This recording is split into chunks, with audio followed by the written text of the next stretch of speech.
Di Indonesia, daerah sekitar sungai, khususnya di perkotaan, merupakan kawasan yang terkenal dengan permukiman padat penduduk yang cenderung kumuh. Masalah seperti banjir kerap terjadi sebab kekurangpahaman masyarakat sekitar sungai mengenai sempadan sungai. Lalu, apa itu sempadan? Sempadan adalah kawasan tertentu di sekeliling, sepanjang atau di kiri kanan serta atas bawah sumber air yang mempunyai manfaat penting untuk melestarikan sumber air. Pengaturan garis sempadan telah ditetapkan di dalam Permen PUPR nomor 28/PRT/M/2015 tentang penetapan garis sempadan sungai dan garis sempadan danau. Penetapan garis sempadan sungai dan garis sempadan danau bertujuan agar a. Fungsi sungai dan danau tidak terganggu oleh aktivitas yang berkembang di sekitarnya. b. Kegiatan pemanfaatan dan upaya peningkatan nilai manfaat sumber daya yang ada di sungai dan danau dapat memberikan hasil secara optimal sekaligus menjaga kelestarian fungsi sungai dan danau. Serta c. Daya rusak air sungai dan danau terhadap lingkungannya dapat dibatasi. Seperti halnya dengan aktivitas yang ada di bantaran sepanjang Sungai Code. Sungai Code atau biasa disebut Kali Code merupakan sungai yang membelah Provinsi DIY menjadi dua bagian, yaitu bagian barat dan timur.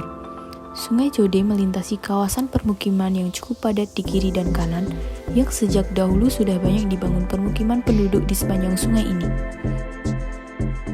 Menjadi kawasan padat penduduk yang berada di tepi sungai, tak heran jika kawasan Sungai Code ini menjadi langganan banjir. Mengapa terdapat permukiman kumuh di bantaran Sungai Code?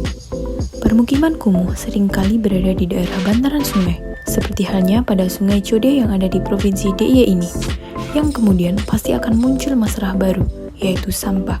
Sebab sempitnya permukiman membuat penduduk bingung untuk pembuangan sampahnya, sehingga berpikir untuk membuang sampah sembarangan.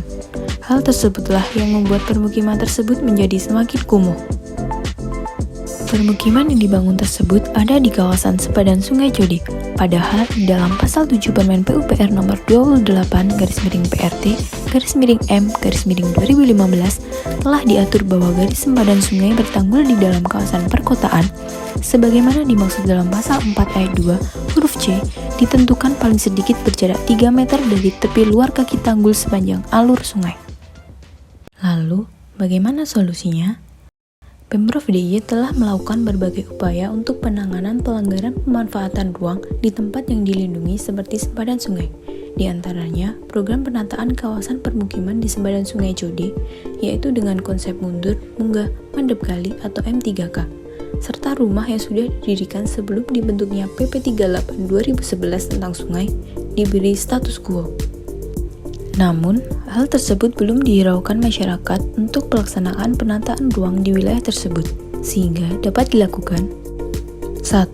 Pemberian disinsentif kepada pemilik bangunan yang melanggar garis sempadan sungai, yaitu berupa tidak memberikan IMB pada bagian yang melanggar garis sempadan sungai.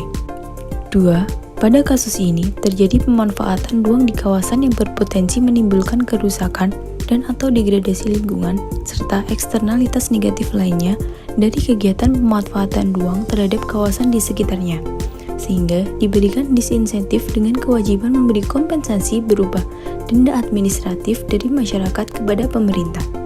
Selain itu, pemerintah juga harus menyediakan fasilitas publik lengkap dengan penyampaian desain dan kajian teknis yang menjelaskan adanya upaya pengurangan dampak negatif kegiatan pemanfaatan ruang, seperti dilakukannya relokasi ke rusunawa atau revitalisasi permukiman penduduk di sempadan sungai tersebut, agar permukiman lebih tertata, nyaman, aman, dan tentunya tidak melanggar kawasan sempadan sungai yang merupakan kawasan lindung. Jika pemberian disinsentif tersebut masih belum dihiraukan oleh masyarakat yang mendirikan bangunan di sempadan sungai, selanjutnya dapat diberikan sanksi administrasi dan upaya paksa oleh pemerintah, yaitu dengan penggusuran masyarakat yang tinggal di sempadan sungai tersebut, di mana sejalan dengan pasal 99 Perda DIY nomor 5 tahun 2009 tentang RT/RW Daerah Istimewa Yogyakarta tahun 2019 sampai 2029.